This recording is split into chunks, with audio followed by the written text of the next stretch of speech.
the only game we have to talk about here. I think it's about time we had that talk about the Hawks and the Hornets. Yes, thank you, Chris Paul. Yes, that game happened tonight. Hawks were up 25-9 after the first quarter to go on to win 87-76. Fourth quarter right now in Detroit. Pistons lead Toronto 97-78, and the Trailblazers are up by 14 in Indiana. Damian Lillard has 28 so far. Jimmy Johnson won the NASCAR Sprint Cup Series in Atlanta, his 76th career win, tying him with Dale Earnhardt for 7th all-time. And Adam Scott carded an even par 70 in the final round of the Honda Classic. Still good enough to win the tournament by a single stroke. Finally, if you go to NBCSports.com, you can read up on all the latest NFL Combine news and what's going on with Colin Kaepernick and the 49ers. That available right now on NBCSports.com. I'm Sam Farber. You're listening to NBC Sports Radio and the NBC Sports Radio mobile app.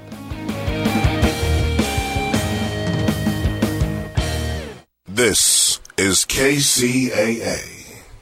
It's time for some delicious food at Pizza Dilly. Pizza Dilly Pizza in Colton, home of the famous 2-foot pizza with 32 slices of simply the best delicious Pizza Dilly mouth-watering pizza. Pizza Dilly has all kinds of lunch specials Monday through Friday, starting at $3.99, all delicious. Stop by, refresh, refuel, have a cold drink, enjoy a tasty salad or a great specialty Dillylicious sub sandwich, or simply Dillylightful Pizza Dilly wings. Pizza Dilly is also People Dilly because your friends are all already there enjoying one of Pizza Dilly's giant screens, watching one of their favorite teams, and if you love the Dodgers, you'll love Pizza Dilly, your hometown Dodger station, all year round. Come on in, enjoy a great pizza, enjoy Pizza Dilly, the real Dilly deal at 194 East Valley Boulevard in Colton, or call 909-370-0242. Once again, that's 909-370-0242.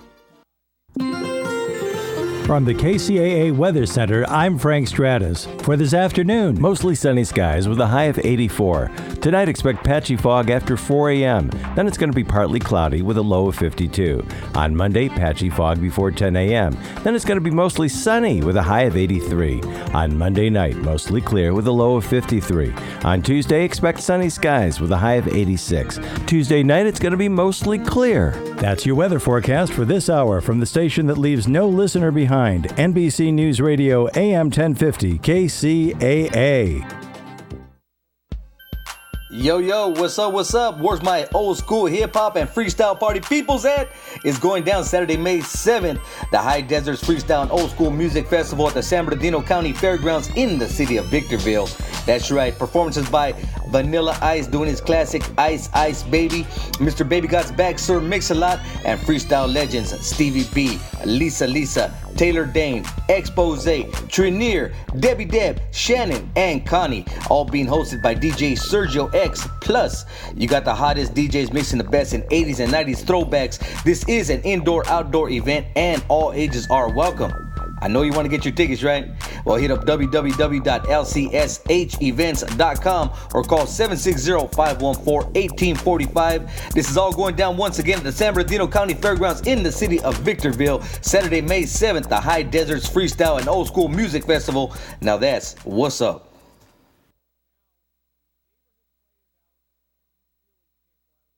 Walk with me. This is Danny Alcarez.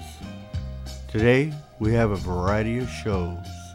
Tune in on the Alcarez Angel Baby Sunday block, CNBC Radio 1050 AM and 106.5 FM. Every Sunday, 4 to 9. Tune in. You never know who's coming on KCAA Radio. KCAA 1050 AM and 106.5 FM is San Bernardino Strong.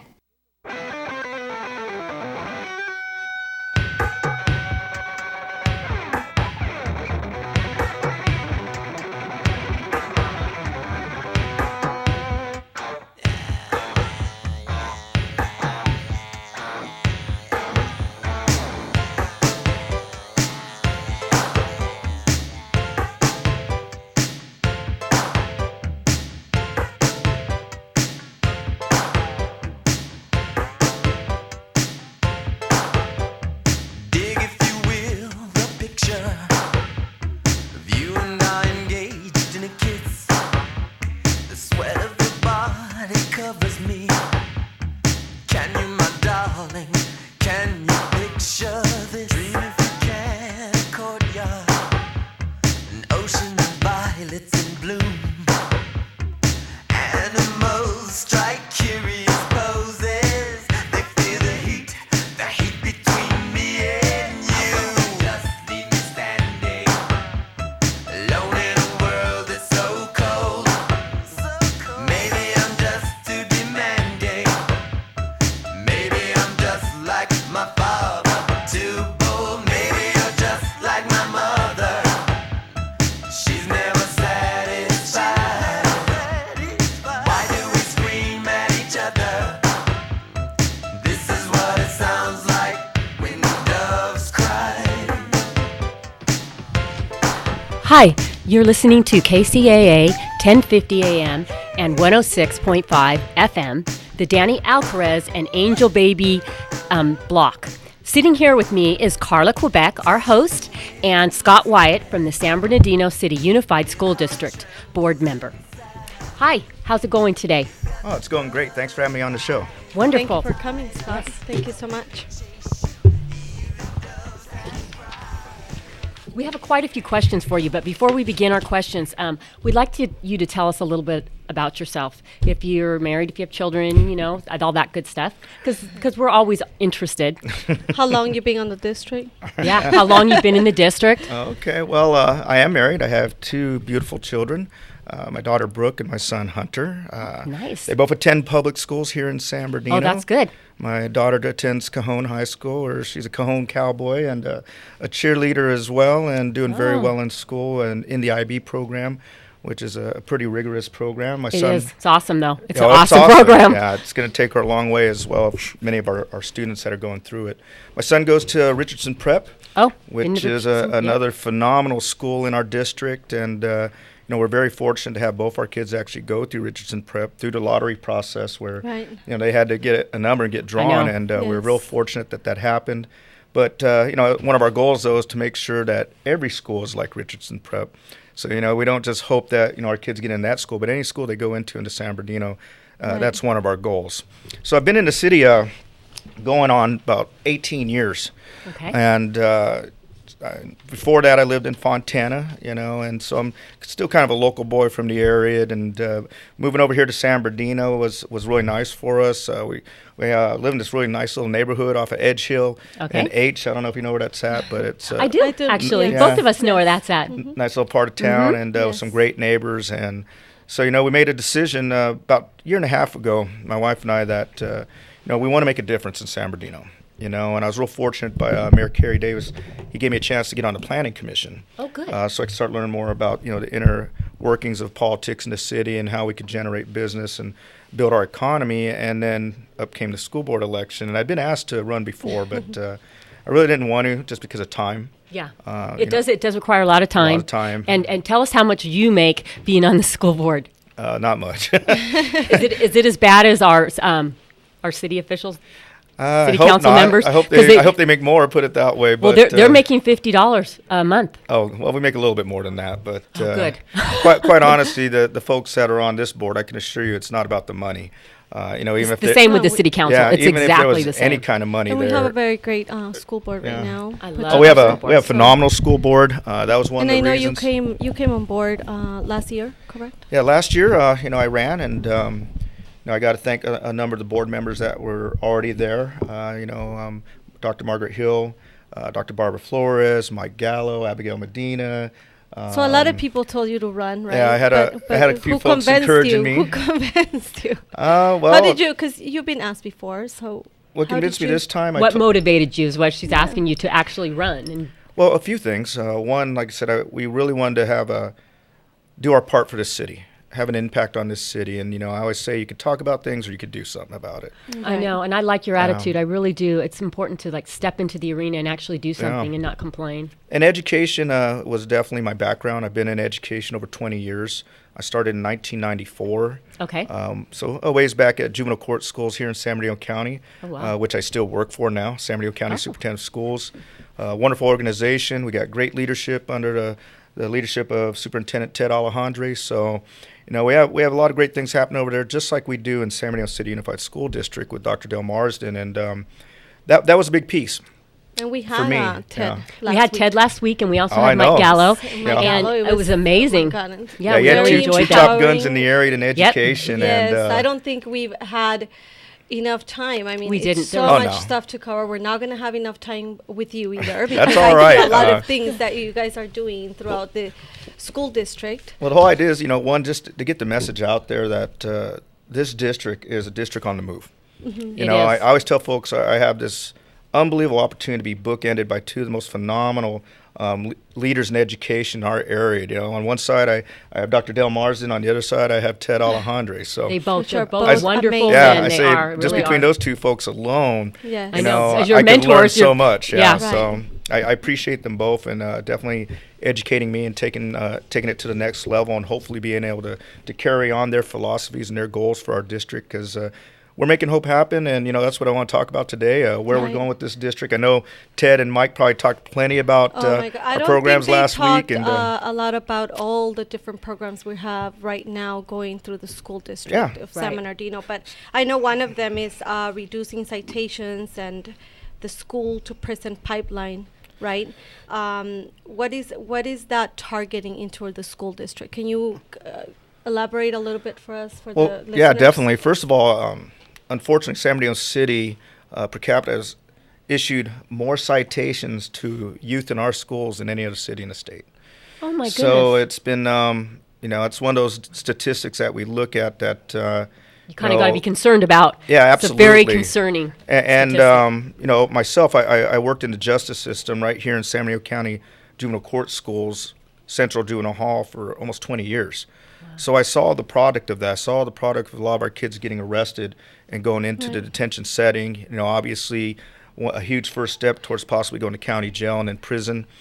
We already know that, anytime a kid's incarcerated or receives citations, it increases their chances dramatically of ending up in prison and being statistic. Well, yeah, because then they start accumulating the record. Yep. And I saw an article this morning also in regards to that. There's a lot of the community groups that have been helping with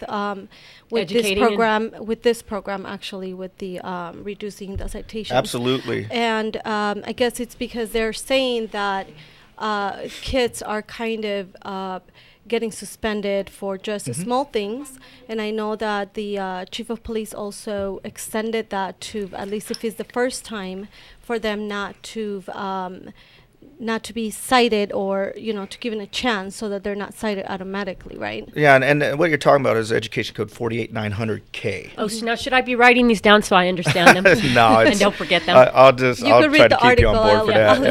48900K is kind of one of those open-ended suspension codes, I like to call it, because it's disrupting activities in the classroom, and that could be anything. It'd be tapping your desk. And how many statistically are you saying kids are getting? Oh gosh, in our district, I would say it's obviously hundreds, if not into the thousands, of suspensions. And it's not just in our district. I want you to know that there was a huge study that said there was a tremendous amount of what we call disproportionality. Specifically students of color that were getting suspended for 48900K. And so a lot of districts, even the County Office of Ed, we've gone with what's called AB 1729, and that is other means of corrections.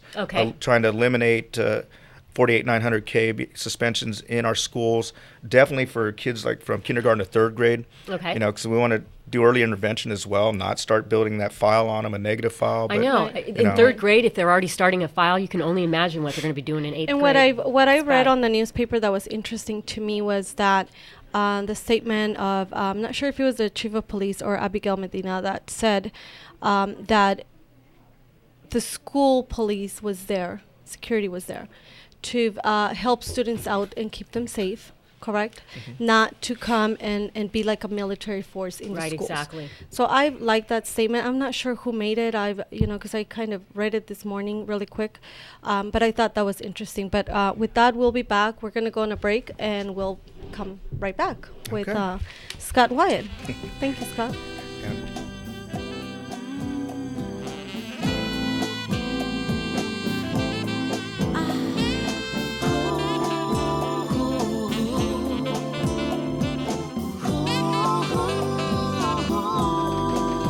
The first time that I saw you, oh, you look so fine. Well, I tried to get your name, but you just looked aside.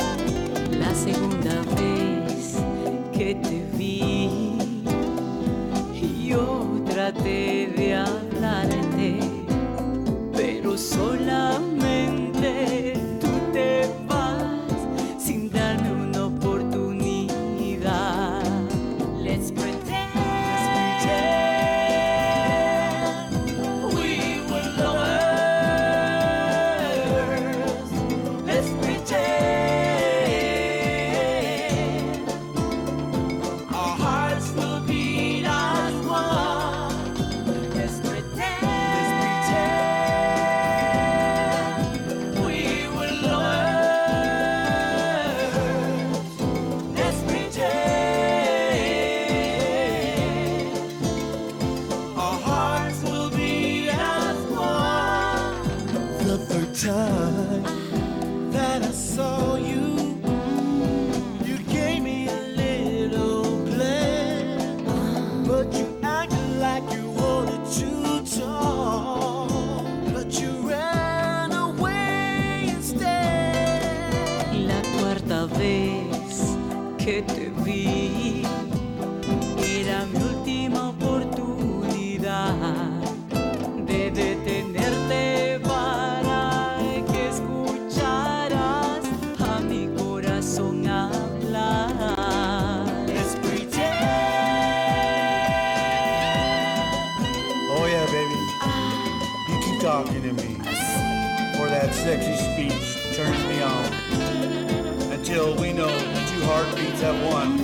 The story of a lover's love is never done.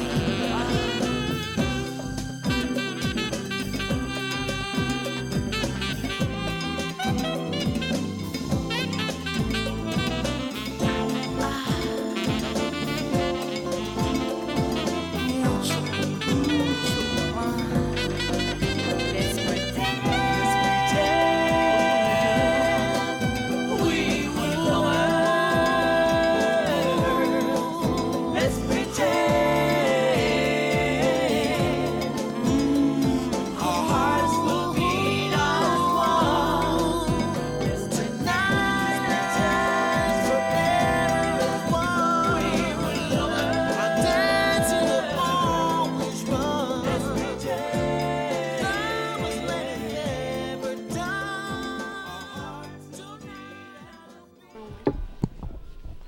Hi, we're back. This is Nancy Gutierrez, and you're listening to KCAA 1050 AM and 106.5 FM.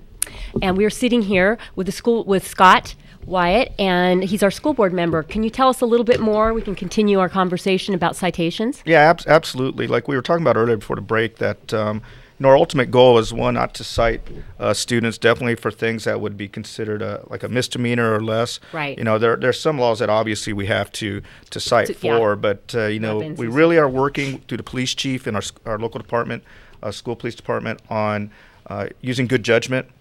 And working more with, working with the community and the kids, and utilizing counseling skills, and trying to redirect these students away from, the crimes that they may be committing or the acts that they may be performing out there. Because we notice there are a lot of citations that, we could use other means of corrections for, alternative means of Absolutely. intervention, rather than citing these young men and young ladies and starting a Putting record stigma, on them. exactly, because that puts a stigma on the Absolutely. kids. How far along do you think is this problem? Does this start from middle school to high school? No, we're or looking does at this we're is looking at just more elementary high school, Oh, all the way down to really? elementary That's school. what Oh, you're saying. wow. Okay. Yeah, kindergarten through third, we're trying to looking at eliminating 48,900 Wow. case suspensions. Utilizing other means of corrections. I What mean, we call third grade, because that's Yeah. really, really young. That's really well, little. yeah, and if you think about what's that, I mean, about my 7, granddaughter 8 be years doing old? some things, Eight but or nine, Yeah, but I But- can honestly say that in my own But- experiences, I've seen 8-year-old kids who've been incarcerated for Wow. some pretty harsh crimes. Which you got to look at a young man like that and say, what was their environment? How did they get? How did that happen? And so there's a lot of tragedies there, and a lot of neglect, a lot of abuse issues that we have to look at, and that's why we have these community partners that are really getting involved, such as COPE and ICUC, which are some of our local religious faith-based organizations that work together with many churches. They have a town hall meeting coming up on March 9th, I believe it is. I want to make sure I put a plug in there for them because it's coming up March 9th. And where is it located? I believe it's at Life Center Church. Okay. 2361 East Date Street. And their topic of the evening of the forum is going to be exactly what we're talking about right now, and reducing the school to prison pipeline for our kids, and we're actually working hand in hand with them as a school district. I'm actually on the superintendent's policy committee that is working on writing a new board policy on minimizing the number of citations and suspensions out there. I think that's going to be a lot better. So how do they contribute? How do they collaborate? Do they come to the schools, or how is it? What is their collaboration in between the schools? Well, one obviously a voice for the community, right? And coming at it from a faith-based perspective, which I think is really important in our schools to have, and to have an open mind. And I would say, well, we're getting into that Christianity approach, but that approach, a religious approach of getting kids to have alternative means, such as going to their community. They have a lot of different clubs, a lot of different volunteer activities that the kids could participate in. So they work inside the schools, or do they have different programs that the kids can come out in their buildings, or how does that work? Well, at their churches, they have a number of churches throughout the city that we could work with through them. But their big piece too is really on looking at the policy from a different lens. Yes. We look at it from law enforcement, we look at it from education. They look at it as community members, parents, and faith-based organization. As being able to turn the kids and around. That how they're looking for and that how view. Kids can be this young of age, right? Crazy. And do these things that we might get surprised, but I'm sure that it happens, and I'm sure that a lot of kids go through a lot of different things. So it is, possible to happen. And I'm glad that the school is getting other organizations or community groups to get involved and to help out, because religion is not for everybody. Not everything is for everybody, but anything that's positive that we can bring into the community, into the schools, that can help kids or anyone out there that's looking for that help, then that is what we want. Yeah, and maybe some of these kids that are getting into trouble, they don't feel at home safe. Because I find that kids that do bad things, they're only repeating what they've seen or they've heard, and so I have to question. Or they're reacting of whatever they're going through at home. Well, often they are products of their environment and their home life, and it's very unfortunate. And again, that's where our faith-based organizations and our community organizations come in to help us educate parents. Help us educate families. That's so awesome. I actually, Ted had said you guys have a lot of different, what was it called? They're like parent advisory groups. Yeah, parent advisory groups. Yep, we do. Student advisory groups. I think he was with some Saturday, up in the high desert with one of our student advisory groups. So, really utilizing everyone in the community, parents, faith-based organizations, volunteer groups, the students themselves having a voice. When you look in and you design policy from that perspective, everybody's a stakeholder. Everybody has a piece of the pie, basically, and input. And that's where we're working at right now. We're actually working on this board policy. We're getting really close to anchoring it. But like I said to folks, something this important, you don't rush into.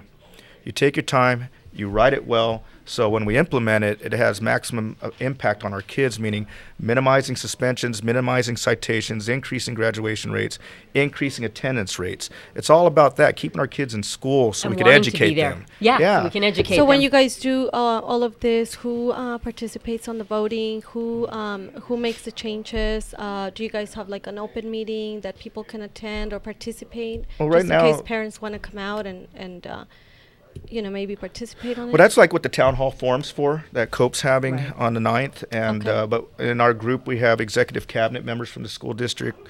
Dr. Marsden participates, folks from COPE and ICUC. We even have local folks that are attorneys that sit there to help with us with dialing in the right language as well. we looked at best practices from all over the state, such as Oakland, Los Angeles, and looking at other models that are out there and molding our own model that fits and works best for our city. San Bernardino's always Absolutely. innovative, right? Aren't they? I have to admit, we are doing some amazing things, and this Yes, is you one are. big step towards really minimizing citations, keeping kids in school. If we know if we keep them in school, they have the best chance to succeed in life. So, Right. my hat's off to the district, my hat's off to the school police department, as well as our local community members for working together to make this develop happen. this. And this is Yeah. you say, who's going to approve it? Well, it's going to be us, the school board. Yeah. So ultimately, it will go to us for final approval. And I can assure Right. you, as a board member, it's going to be, a policy that is definitely a document that's going to, and a policy that we implement that's going to benefit our community and our kids. And for the community that's out there listening, and I know you say the school board will make the last call, but I can assure you that the school board has been doing a great job. Oh, they sure They have. have been doing They amazing, really have. and I know that you guys will, approve this once it's ready to go on board. So I've with never that, s- we'll be back, and we'll talk about a little bit about some other School stuff that you wanted safety. to, the school safety that you wanted to share with us. So we'll Absolutely. be back.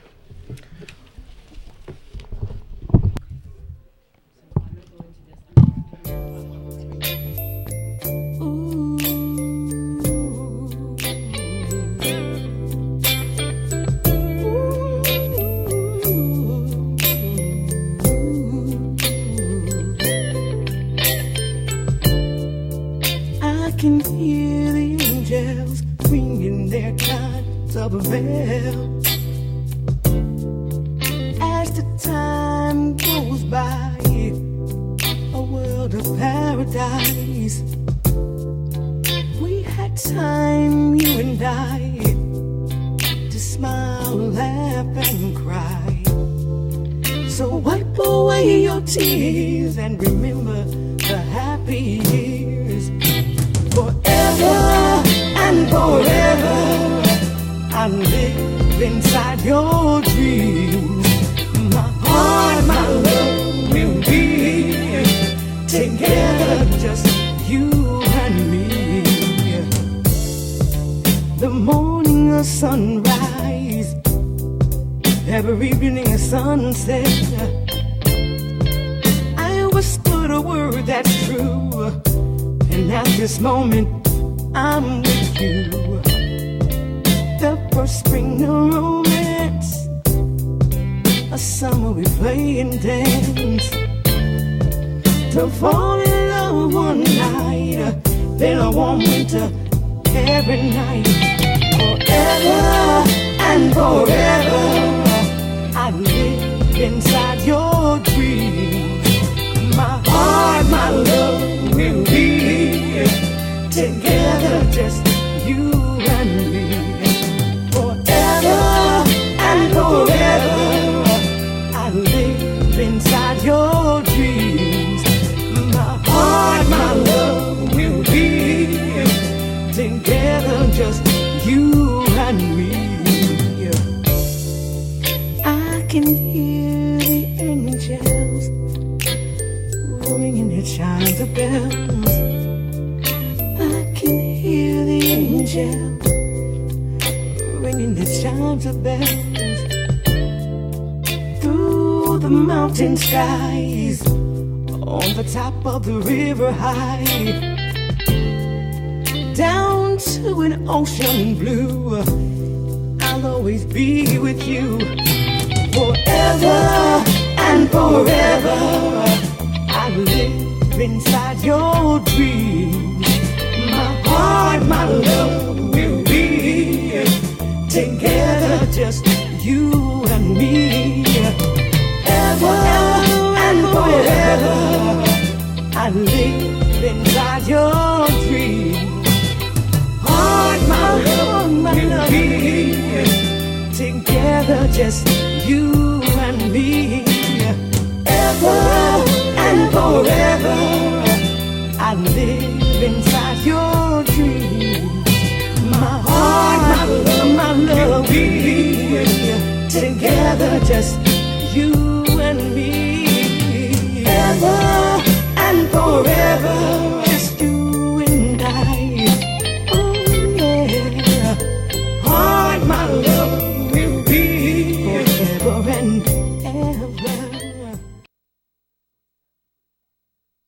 You're listening to KCAA Loma Linda at 106.5 FM, K293CF Moreno Valley. Yo, yo, what's up, what's up? Where's my old school hip-hop and freestyle party peoples at? It's going down Saturday, May 7th. The High Deserts Freestyle and Old School Music Festival at the San Bernardino County Fairgrounds in the city of Victorville. That's right, performances by Vanilla Ice doing his classic Ice Ice Baby, Mr. Baby God's Back, Sir Mix-a-Lot, and freestyle legends Stevie B, Lisa, Taylor Dane, Expose, Trinier, Debbie Deb, Shannon, and Connie, all being hosted by DJ Sergio X. Plus, you got the hottest DJs mixing the best in 80s and 90s throwbacks. This is an indoor-outdoor event and all ages are welcome.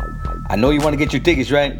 Well, hit up www.lcshevents.com or call 760-514-1845. This is all going down once again at the San Bernardino County Fairgrounds in the city of Victorville, Saturday, May 7th, the High Deserts Freestyle and Old School Music Festival. Now that's what's up. Hi, we're back, and this is Nancy Gutierrez, and I'm with Carla Quebec, and we are talking with Scott Wyatt, and we're talking about school safety and the safety plan for active shooters and emergencies. What are the best practices? Can you tell us what those are?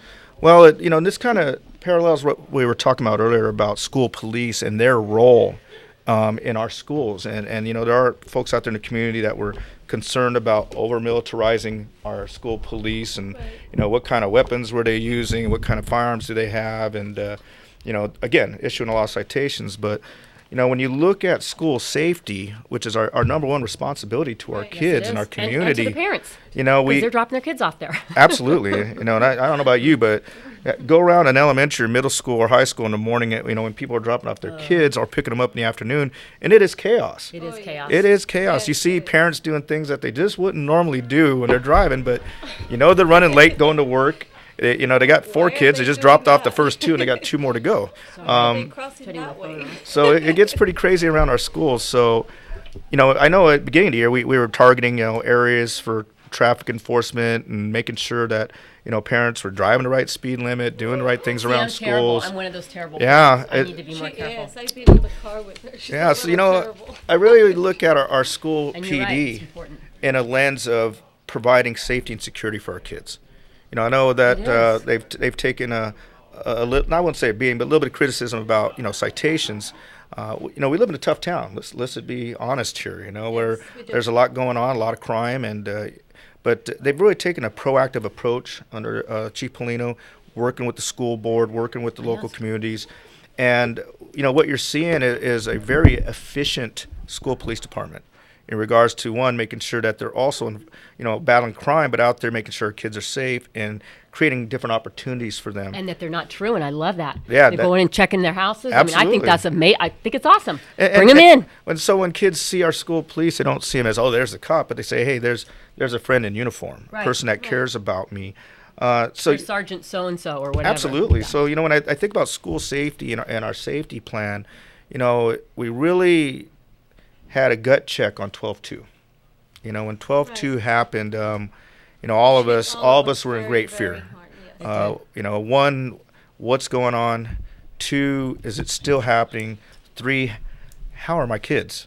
I know that was really scary because they locked down the whole city. Absolutely. So it was and like all our schools were on lockdown, just so you know. I know. Yes. And we've talked about this repeatedly, even to the level with all the superintendents of the district, the county.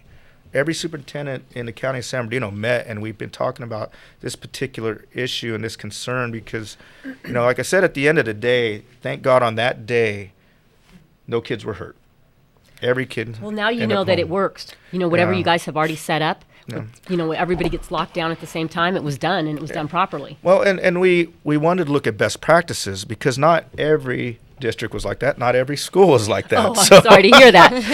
Logistically, when you talk about, just in our city alone, over 70 schools and, over 50,000 students and 8,000 employees. I know, that's so good. But I did get a phone call. News, I did get a phone call. I have 2 kids at school, and I did get a phone call from both of their schools letting me know, the kids were safe. Yeah. Everything that was going on, I got a phone call that they what they were doing. So maybe not in all the schools, but I mean, I got phone calls from both of the schools, which I was glad because at least I was at peace. They knew that they were exactly, and that's we have to reflect on what went well and what didn't go so well. And then fix it. And then, improve it. Even take a good model and make it even better. Yes. And, this day and age, this is one of the things I talked about. I looked at it from four different lenses. I looked at it from a school administrator. I looked at it from a school board member. Right. And then a parent. I looked at it as a parent, Yeah, which is the 'cause worst one to look at. That sure is. And then also out of a student's right? lens. Because, both my children I talked to that night about it to have them share their experience with me so I could take what they said and what they felt back to the board and see, did we do things right? And what was amazing is my kids were both calm. They were both very well informed. Yeah. And they were just going about their everyday business like, hey, business was handled. We did our drill. Everything was fine. That means because you've done a good job with the administration. Yeah, that means our schools have done a very good job. Administration is doing a good job. Training, first of all. Because you have to have ongoing training for something like this. It's not something you just train today. All right. And it goes away. Yeah, we check off our box for the year. We're done. Exactly. We'll train again next year. No, this is something you have to. It's the day and age we live in right now. Yeah. And keep it's very updating it too, unfortunate. because I didn't grow up in anything Oh like yeah, this. me neither. And, no. You hear active shooter and it's like, my goodness gracious. What is an active shooter? Yeah. Is what I would have said. So one of the things we learned, and I even learned, I was actually in court when this was happening, and I was talking with the chief and our superintendents, and as a parent, social media could be used to tremendous benefit, and then it could also detriment as well. A detriment and create chaos. Yep, sure does. And so we already knew immediately that a shooting had happened, people were killed, there were multiple shooters, and we didn't know where they were. That was the scariest part, I think, I think for the whole community. Yeah, I was in shock when I heard it. And it seemed like every few seconds, another tweet would come out, another Facebook post would come out, and it would be a wrong Facebook. And I'm like, why are you people? And now it's going, we have 5 killed, 8 killed, yes. and the fear is just going up and up and up. I was here's in total the thing, shock, just I believe not even believing that this was happening, like around the corner from us. I know, because I thought So this little close sleepy to us, area, right? there's no way that they're going to target us. Yeah, you wouldn't think Apparently so we're either. wrong. And I think that's something that you cannot do, is say, well, it won't happen to us. I know. Right? You have to assume that it will. That's why it did happen to Plan us. for the worst, hope for the best, as we would say. But we planned for the worst, and our district, again, did a heck of a Thank job. goodness. And plus our local law enforcement, wow, amazing job by them as well to minimize greater loss of life and property. So our local school police, I would say it was one of the districts that was really a model program for other districts to follow, and that's why they presented to all the superintendents, came and talked about communication, whether it was electronic, whether it was robocalling to homes, whether it was a letter that was drafted by the superintendent and sent home. Communication was key, but the one thing we learned is that it has to be almost immediate. Yeah, because social media is already shooting it out there, and parents are now going into mass pandemonium and freaking out. And the hard part, though, is also affirming and having validity of the story. We don't want to just send something out there saying, oh, wow, there's a big shooting going on. Then we come back, oh, sorry, it wasn't a shooting, it was a drill. It was fireworks or something in the, someone threw fireworks in the classroom or something like that. Exactly. So we got to make sure, one, that, it's a credible threat and what's happening is happening and where it is, and go from there, and then, generate communication from there. The other thing was we learned a few things about classes and schools that had to stay on lockdown longer because of where they were at in proximity to the second shooting, the final shooting, fortunately. So there were schools that were kind of close to that were on lockdown later. So again, communicating with those parents, making sure that they know their children are okay, and also but protecting that school and making sure that there's a perimeter established, because you have parents coming in and they want to pull their kids out now. So since from the December 2nd, do you think that there has been more drills practiced or more I don't know, anything more extended as to absolutely. The training for not only staff, because I'm guessing staff and teachers have to be involved also in all these drills, right, and all these trainings. Well, we actually not had a only list. our security, because and then you just went down the list and we had what did we learn in key takeaways. Obviously, at the incident, we joke around by saying, don't exchange business cards. Well, we'll find out who everybody is I didn't give you later. my business card. No, I'm just kidding. No, let's get on it. Let's That's take why I care of couldn't- business. You do your part and I'll do our part, and we don't need to know each other's names or positions right now. And it doesn't matter. Yeah. Just help. Just get out there and help. Yeah. Once the district's on lockdown, initiate an EOC, Emergency Operations Command. making sure that we have a central command operations and that the communication flows through them. Okay. So it's consistent and the communication is the same going out to everybody, not 10 different people saying it, but just one person. Be resourceful. We had quick access to buses. People, I don't even know if they knew it was our school buses that helped evacuate those folks out of there. Oh, wow. So again, the district was heavily engaged and involved. I had heard that our school district was, the San Bernardino City Unified School District was very well prepared. Absolutely. I mean, it was amazing. So they worked with the Rock Church, which is my church, that I go to, and for food and water and shelter. And then, obviously we talked about communication. And school leaders all at the same level need the same emergency management training. Training that we're all similarly trained. We all react the same way. So again, if we could say to some parents have kids at multiple schools. I know. They may have kids at 3 or 4 schools, and we want to make sure it's the same thing, same message. They're getting at all the different schools as well, so they could expect it. Next steps, say what do we learn from here? Just again, building system capabilities and capacity. Ongoing training, practice walkthroughs that we've had, active shooter drills for staff, schools, and students. I think it's amazing. You guys had already taken care of this before this even happened. And so it was like, well, how did they know? But I guess, all the schools are just preparing, and it was just so happened that. And we learned that there were some schools out there, and as well as districts that trained, but not as consistently or as authentically as they probably should have. Was there more chaos in those schools? It was, and then like some schools, kids were let go home. Other schools, in other schools. Now I'm not talking about San Bernardino. I'm talking about some other districts because my friends. You guys obviously had practiced, so you guys knew what. So I have friends that called. They know I'm a board member now, and they're like, "Hey, what the heck's going on at my kid's school?" And I'm over in this district, and I'm like, "Well, they should be at the school, but they're not." So. Again, it's a consistency not just in our own district, but across the county. Mm-hmm. Again, I work for County Office of Ed, so we look at things in a huge lens. We have our own programs, but then we look at it county-wide. I know, and I think we need to start looking county-wide. It just needs to not be all these different little communities and which one's better. And we all should be working together to make it a great place. And we are, and we had Apple Valley Unified School District as well present at this meeting. Tom Hogerman, who's the superintendent up there, they had a really good active shooter lockdown procedure that they utilized. And the same thing they took about key takeaways, what did we learn? So just between San Bernardino City Unified and Apple Valley Unified and utilizing information from San Bernardino County Superintendent Schools, just from that one meeting with all the superintendents there, we had a lot to walk away with. Yeah. And again, to establish best practices and plans and putting them into, again, policy and procedure and making them work. Right, and even that the school buses were prepared for this. Oh right? yeah, it was amazing. That's good.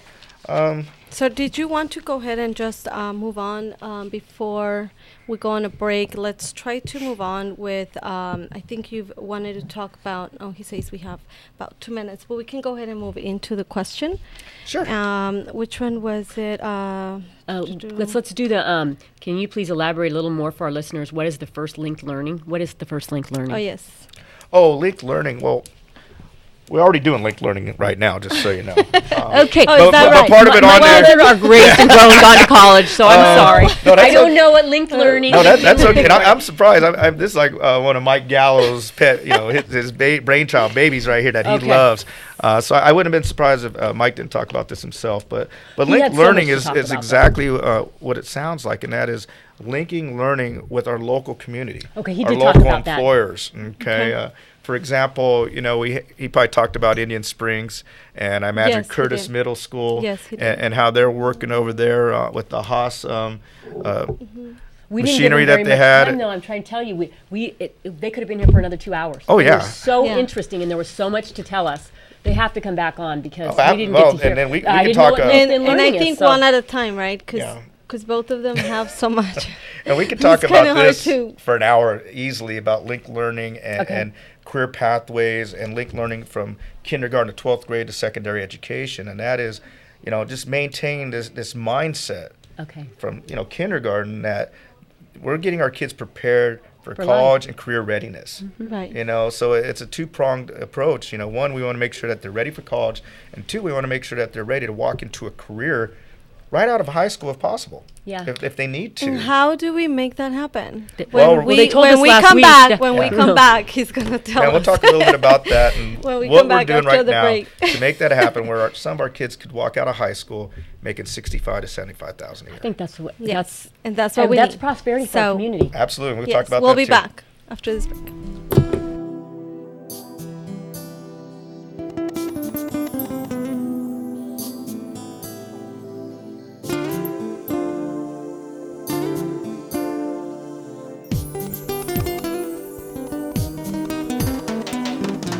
You know what?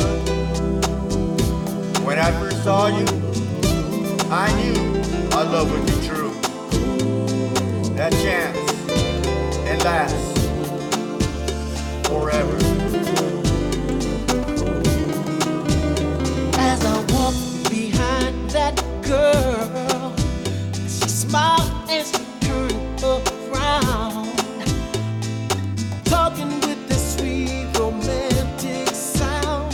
The rhythm of my heart is tumbling down. My thoughts maybe I was dreaming. She's standing right in front of me, the most beautiful girl I've ever seen. I never knew her love could really be. Ooh, I dream of you. One thing, I dream of you. I love to tell you, my baby, my baby. That special girl of my dreams is you.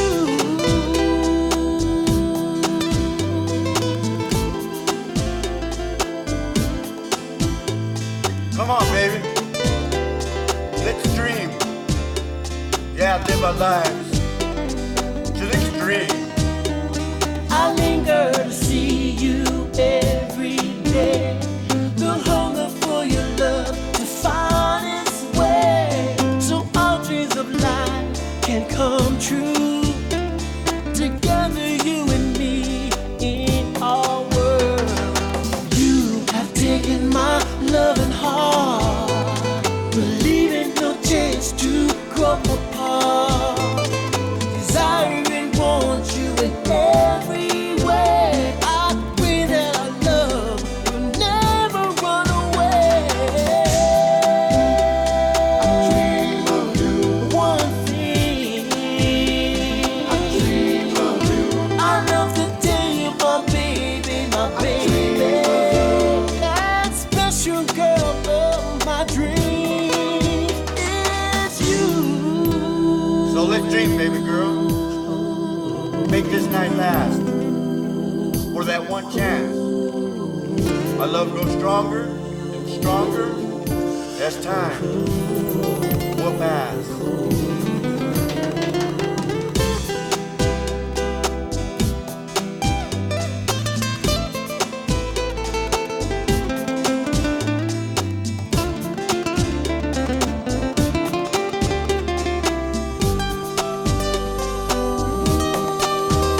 I just wanna hold and squeeze you tight. Sure that our love will be alright. I dream to love you with all my mind, darling. Sugar, I dream with me when I sleep at night. Surely the love will be alright. I dream my life together forever. Sugar, darling,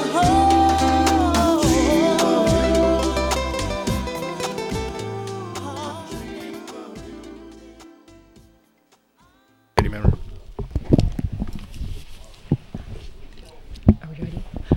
Hi, this is Nancy, and we're back talking with Scott Wyatt about first LinkedIn Learning Elementary School being developed.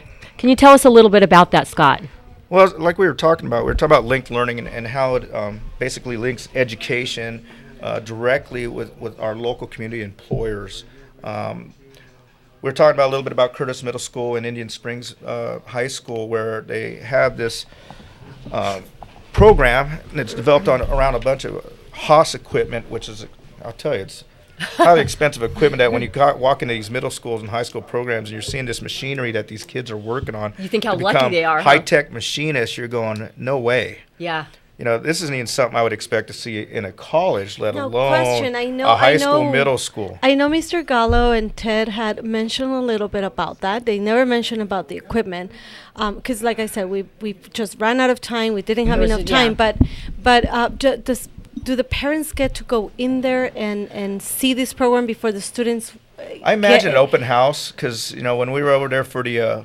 Because I thought that's what Mr. Gallo had talked about once. I would imagine so, because I was lucky to get a little tour when I was over there today. I don't know if you ladies heard, but 2 of our middle schools were recognized in the state as schools to watch list, and there was only 13 schools in the state of California. Only 13, and we were 2 of the 13. 2 of them were ours. Wow, that's amazing. So if you're one, and that's so awesome. Every 6 were pretty much San Bernardino schools, and that was in the nation. There was only 400 schools that are being watched. And I believe 2 out of 70 this year that were identified.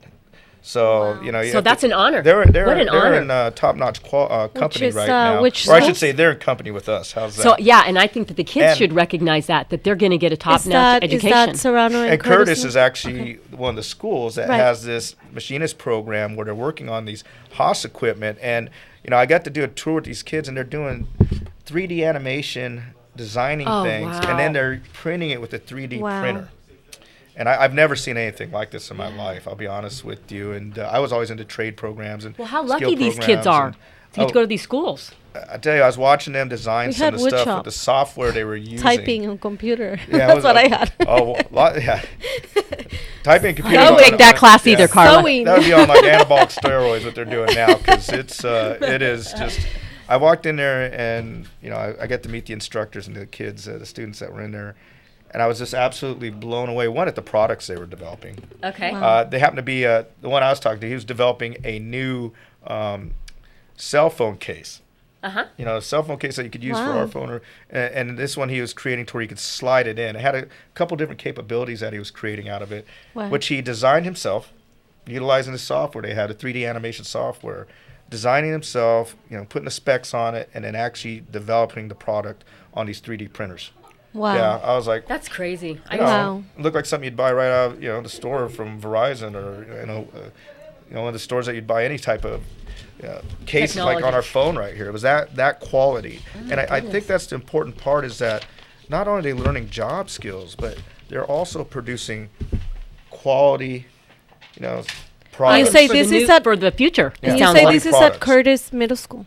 Curtis, and then it transitions into Indian Springs High School. Okay. And we have what's called clusters now.